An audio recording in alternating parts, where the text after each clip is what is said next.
So let's talk about the Victorian Rebel series.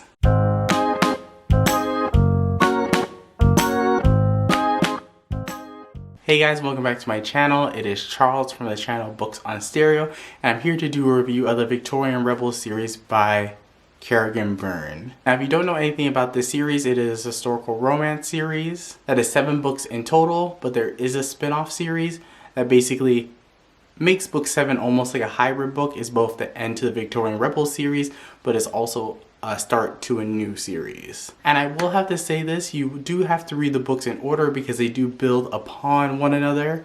And I will also get this point out of the way. If you want to only read the spin-off series, I don't think you can actually really do that without reading the original Victorian Rebel series because it sets up that series, and also there's a lot of characters that appear in previous books in the final book. So you may be confused about who is who going into that spin-off series. And also I want to note this will be non-spoiler, so you do not have to worry about being spoiled at all throughout this whole video.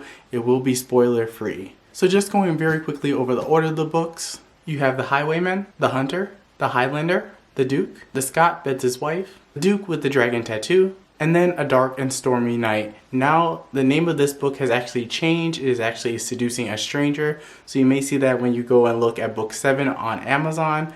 This is the original paperback with the original title when there was no plans to create a spin-off series. The actual working title for the 7th book is Seducing a Stranger, but you'll see this book, but just know that it really is Seducing a Stranger now. Okay, so up first, let's talk about The Highwayman. And this is probably the most famous book out of all the books in this series. This is the book that you see most on BookTube, and I think more people have read this book other than any other books in the series.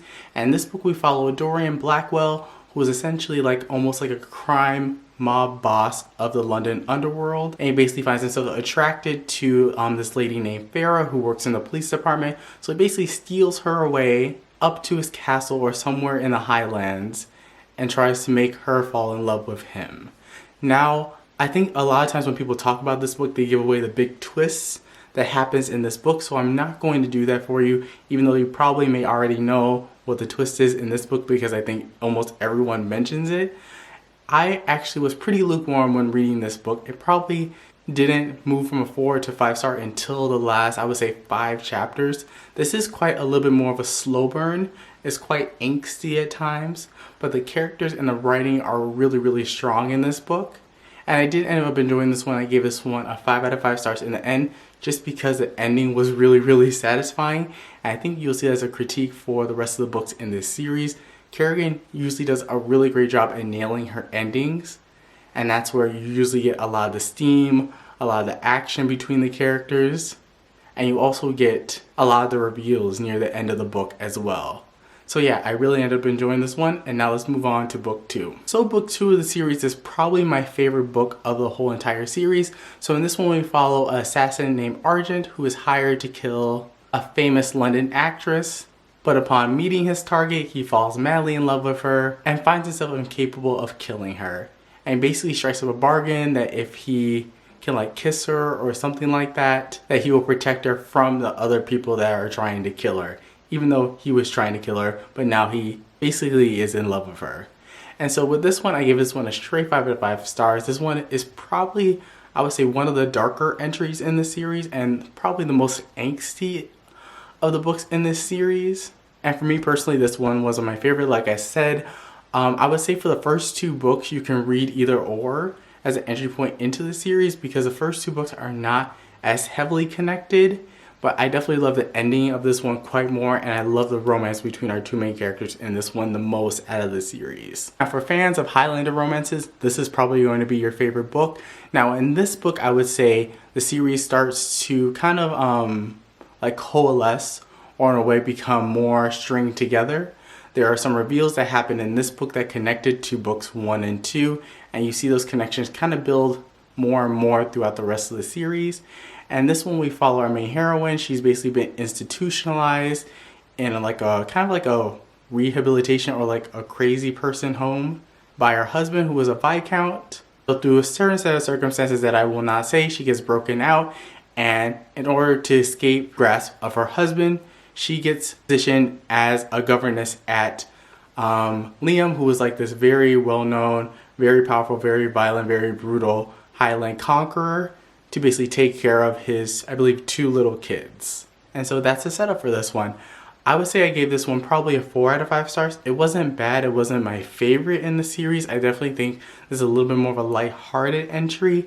And I would say I really enjoyed the banter between these 2 characters. And I love how you start to see in this book how all the books are going to be connected together, which I won't spoil for you because you need to read the books to find out that yourself. But yes, not my favorite, but definitely a solid entry in this series. So next, let's talk about The Duke, and this is probably your more stereotypical type of historical romance. And this one we follow our main heroine, who basically posed as like almost like, at this time they would call him a whore, and she basically meets our main hero. They have a night of pleasure together, and then you fast forward a bit of time, and then you find out that the hero is badly injured. You find out different reveals about his identity, and our heroine is actually a nurse that is tasked with taking care of him, and that basically sets up the rest of our story. Now I could go into more plot about this one, but because there is a lot that happens in this book, but this one is another favorite of mine. I absolutely love this one. I gave this one a 5 out of 5 stars. The romance was really, really good in this one. Really, really slow burn in this one as well. There's a trope that is involved in this book that you may or may not like, and it is spoilery, so I won't say it, but I absolutely love this book. I love the characters in this one, and I loved how it kind of delved into like the medical society at that time period, and how kind of difficult it was for women at this time in the medical field. And yes, I absolutely love this one. I gave this one a 5 out of 5 stars. Up next, I have The Scott, Betz' Wife, and this one is probably my least favorite of the entire series. I give this one like a 3.5, which I round up to 4 on Goodreads. It's probably the weakest because it takes a little bit more of a detour. So in this one, the plot is a little bit fuzzy. So we have American heroine who basically is escaping from something that you find out in the book to, I believe, the Scottish Highlands to basically reclaim a plot of land that was like promised to her based on her heritage or something. And our hero basically wants this land, and there ensues our conflict and then our romance, and the story goes on from there. Now this one was super, super slow burn as well. They're all slow burns. I don't know why I keep on saying that again. The characters and the plot just really fell flat for me. The writing was still good, so it was still enjoyable. That's why I still got a 3.5, because it still feels like it's not a huge departure from the series, but this is definitely more one of the outliers of the series, and I definitely think this is probably the least popular in the series, just from what I've heard from other people who have read this series. And so yes, I give this one a 3.5 out of 5 stars. Next, we have like probably my second favorite book in this whole entire series. I don't know. It's really tied between, like, I feel like all the books except for the book I just talked about are all like very much tied for my favorite ones in this series. And this one probably has the most that happens in one single book and covers the longest amount of time than any of the other books. And so with this one, all you need to know is that our hero is a pirate. He basically kidnaps our heroine, and then that starts our story. That's like the most simplest way I can give you like a hint of what the story is without telling you too much. Now, definitely if you want to read this book, you really have to read the other books in this series, because so much that happens in this book and so much of the plot twists and the reveals really are dependent on you knowing the characters from other books, because they do show up in this book. And things go down, it gets crazy, it is crazy. This one's probably the more like intense, not, I would say like intense as in like angsty, just more immediacy in this plot, because our hero basically is really, really in love with our heroine from the get-go. And through a certain set of circumstances, things make it hard for these two characters to connect. And oh my goodness, I read this book in one day. I could not put it down. It is absolutely amazing.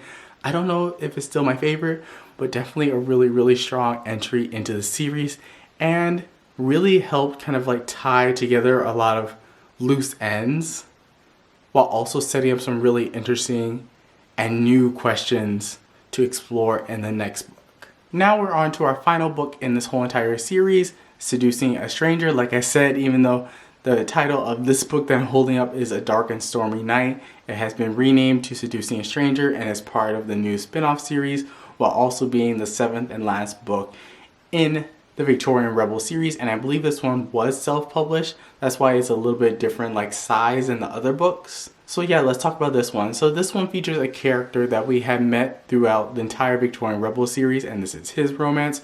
So he's basically like a high-ranking police officer, and so he's investigating a set of murders, and so he goes to this like nightclub to see if he can find out more clues. And then in enters our heroine. She is promised to marry pretty much a very despicable dude. She finds out various revelations about this dude, and she decides that she wants one night of pleasure on her own terms before she enters into a marriage with this man, because she wants to take her marriage vows very seriously. And so our two characters meet at this sex club, and things happen, and that sets our two characters off on their romance and their journey. Now this one isn't as slow burn as the other ones. You definitely have a little bit of steam hitting you right off the bat. But I would have to say this one was probably like just a little bit above the Scott Betz' wife. It was good, but didn't like quite give me everything that I was looking for. But it definitely sets up a really interesting like plot line or story for the next couple books in the spin-off series. So I may check those out soon, but I think I need a little break from Kerrigan Byrne and all the angst and kind of read something else before I dive into that series. So I gave this one a 4 out of 5 stars. So overall, I really did end up enjoying the Victorian Rebel series. I think it's probably one of the best historical romance series it's probably one of the best historical romance series that I have ever read. It's hard for me to rank them because like there's some that are just like all 5 stars, and I like them all for different reasons. But like I said, The Hunter is probably my favorite book out of the whole entire series. But let me know down in the comment section down below if you have read the series. Let me know if you have read the series, which book is your favorite. And if you haven't started the series, what are you waiting for? Get on it. The series is absolutely fantastic. And I'll catch you guys with a brand new video. Peace.